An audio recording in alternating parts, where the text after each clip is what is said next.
According to Ian Connor, Yams' passing wasn't just a tragic accident. He's suggesting something much more sinister took place. Ian posted this on social media. "However it come, I'm at peace. Rocky killed Yams. I don't even care no more. It is what it is. I stopped speaking on certain stuff once I realized this stuff ain't a physical ego war, but more so a spiritual battle. Certain people are just no good."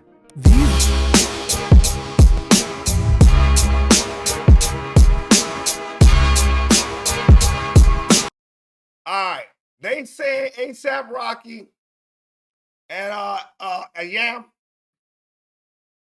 he sacrificed the pot. Now, while we chatting in the chat, like we always do, is the conspiracy seem like it has some truth to it?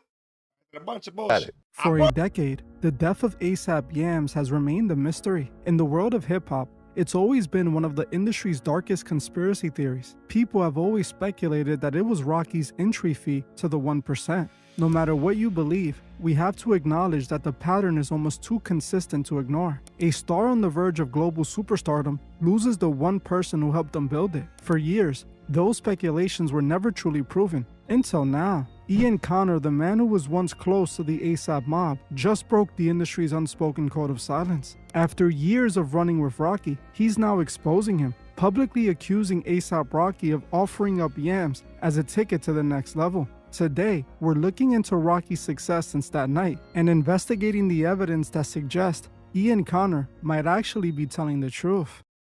ASAP Yams is the short nigga with the birthmark on his face. That's in all my videos. He made ASAP with me. He helped me with everything from the start. He's my partner. Without an album, or every time I'm about to release an album, for some strange reason, man, I always lose somebody close to me. This is your boy DJ Duncan, and I'm deeply saddened to announce the death of one of the founders of ASAP Mob. Now, his name is ASAP Lamborghini, aka ASAP Yams. I put out an album, or every time I'm about to release an album, for some strange reason, man, I always lose somebody close to me. Every time you're gonna release an album, every time you're gonna drop an album, somebody close to you passes away. That's not by chance, player partner. You making it seem like that's by chance. It could be. Because, hey, man, it's art of legend. I'm not going to say I wasn't there. You know what I'm saying? But that just sounds a little bit, you know what I mean? All right, let's continue. While at first, Rocky's dark aesthetic looked just like a look or a persona to stand out from the crowd, it eventually became evident that Rocky wasn't just playing a character. He was signaling his involvement in the dark side of the industry. His music videos didn't just have high production value, they told a clear story. From the overt occult imagery to the specific symbolism in his visuals, Rocky wasn't just doing this for shock value. He was performing rituals in front of millions. We have all heard the rumors of the industry sacrifices required to reach the 1%. But while most people dismissed it all as fan fiction, someone who was actually in the room is finally talking. Ian Connor, the fashion mogul and former ASAP Mob affiliate, has broken his silence about what he knows regarding ASAP Yams' death. And what he just dropped on social media has the entire industry looking at Rocky, wondering how could he do that to his brother. According to Ian Connor, Yams' passing wasn't just a tragic accident. He's suggesting something much more sinister took place. Ian posted this on social media. "However it come, I'm at peace. Rocky killed Yams. I don't even care no more. It is what it is. I stopped speaking on certain stuff once I realized this stuff ain't a physical ego war, but more so a spiritual battle. Certain people are just no good." These words are truly eerie. He isn't just claiming Rocky was somehow behind Yams' death. He's suggesting this was a spiritual transaction. And the timing of all of this is not a coincidence.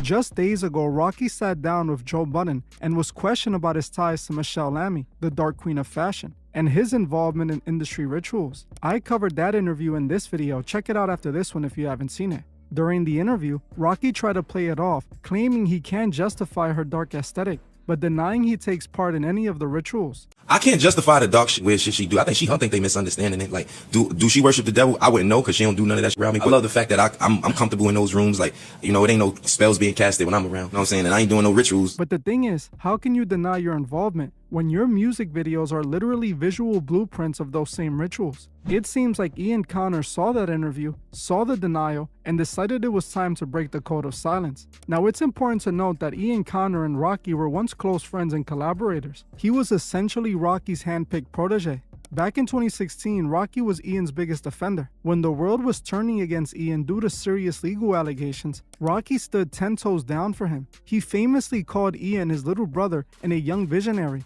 telling the world that he didn't care what the media had to say. They were inseparable. Ian was the face of ASAP Mob's Cozy era and the key player in the All Creative collective. Rocky even shouted him out in his music. But as close as they seemed, that brotherhood eventually fell apart back in 2023 after Rocky dissed him during a Rolling Loud performance. While performing the song Telephone Calls, Rocky changed the lyrics to call both Ian Connor and ASAP Bari the B-word. Though Rocky tried to later play it off in the DMs, claiming he just forgot the lyrics, the damage was already done. Ian didn't buy it. He told Rocky to keep his name out of his mouth and off his songs, and that moment marked the death of their close friendship. Now he's telling the world that from what he saw behind the scenes, Rocky didn't just stumble into an ultra-successful industry career. He paid for it with his friend's life. Now, before you say Rocky would never do that to someone as close as Yams, look at the allegations he was just facing. Just a year ago, Rocky was in a Los Angeles courtroom fighting for his life after ASAP Relly, another one of his day one childhood friends, accused him of trying to eliminate him. Relly claimed that after an argument, Rocky didn't just walk away. He pulled out a gun and opened fire on him right in the middle of the street. Even though there was surveillance footage that clearly showed Rocky and a direct witness who ID'd him, Rocky managed to walk away with a not guilty verdict. But regardless of the verdict, Relly is adamant that Rocky shot him, and if that's true, if Rocky is really willing to pull a trigger on a brother over a disagreement, then the idea for a spiritual sacrifice for elite level success suddenly doesn't seem so far-fetched. Yeah, but yo, listen. I heard the gun wasn't even real. You know what I'm saying? Like some kind of, it was kind of like a replica kind of gun that doesn't really shoot real bullets. You know what I'm saying? To scare the nigga.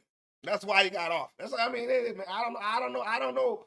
I wasn't there, but that's how I got the information. You know what I'm saying?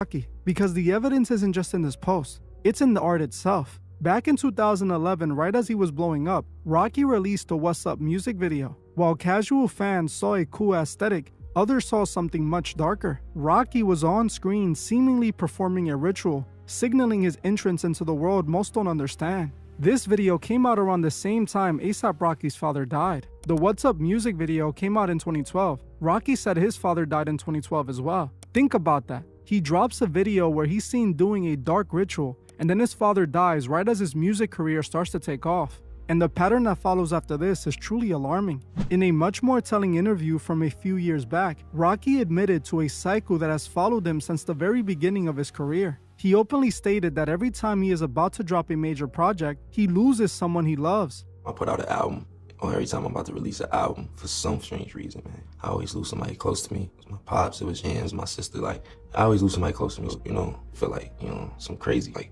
jinxes, without being superstitious or just paranoid. Like, take a toll, I guess.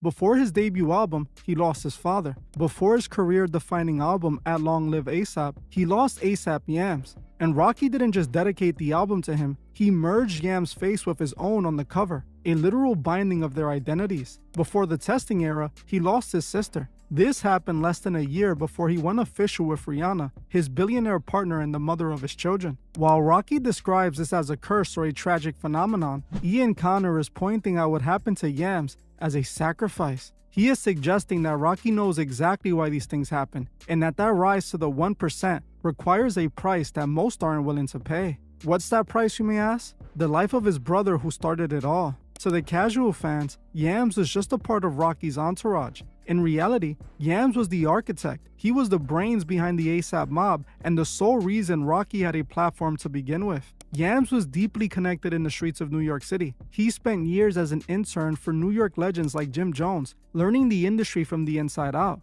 Because of this, he ended up creating a legendary blog called Real N-Word Tumblr, where he blogged about emerging hip-hop. He was becoming known for his unique style that was a blend of high fashion, southern chopped-in screw sounds, and Harlem swag, all that was clearly visible in ASAP Rocky's music career. He didn't just find Rocky, he engineered his entire style. Yams was the one who handpicked the beats for Live Love ASAP, Rocky's debut project that made him a star in the first place. He was the one who strategized the organic leak of Rocky's music to influential blogs. His blueprint was so effective that it triggered a massive bidding war for Rocky, eventually leading to a historic $3 million record deal with Polo Ground Records. I think Yams was like our Puff. Yams wasn't physically making beats and things like that. Like, he was executive producing and A&Ring, and he would reach out to different producers and bring people together because he was heavy into the internet. Yams was the heart of the ASAP mob. He was the executive producer who ensured the ASAP brand wasn't just a rap group, but a global movement. But just as he was watching ASAP take off, he was suddenly removed from the picture. The timing couldn't have been more suspicious. Rocky was just about to release his second studio album, At Long Last ASAP, a project Yams had co-executive produced. When the album finally dropped, the cover art said it all. It was a strange attempt at a tribute. Rocky's face was fused with Yams' iconic birthmark, resulting in a dark, strange visual, almost making it seem like Rocky had consumed Yams and he was now a part of him. To the public, it was a beautiful sign of respect. But to those who can see deeper, it looked like a permanent signature on a finished contract. The man who gave Rocky everything was gone, and Rocky was left to reap the rewards of the empire Yams helped build. At the end of the day, we're left with two very different versions of the same story. On one side, you have the official narrative, a tragic loss of an emerging hip-hop figure, followed by a curse of coincidences that just happens to strike every time a new album is ready to drop. A story of a man who reached the pinnacle of fashion and music, only to be haunted by the ghost of those lost while reaching that success. On the other side, you have the word of an insider, someone who was there to experience the dark side and see the rituals for himself. Ian Connor is claiming that none of this was an accident. He's telling us that what we've all been noticing is actually real. That dark energy Rocky has been projecting for over a decade isn't just an aesthetic, it's the reality. Illuminati? That don't bother me. Yeah. No, I mean, I wish I was Illuminati. I'd be probably a billionaire. People always talking this Illuminati stuff. Show me Illuminati. Show me that, please. The pattern is clearly there. The interviews speak for themselves. And now, Ian Connor is connecting all the dots. But as always, I'm just laying out the pieces. It's up to you to come with the conclusion with this information. Was ASAP Yams the price for Rocky's immense success? Rocky killed Yams. I don't even care no more. That's some serious speculations. You know what I'm saying? Rihanna, you're talking about your man.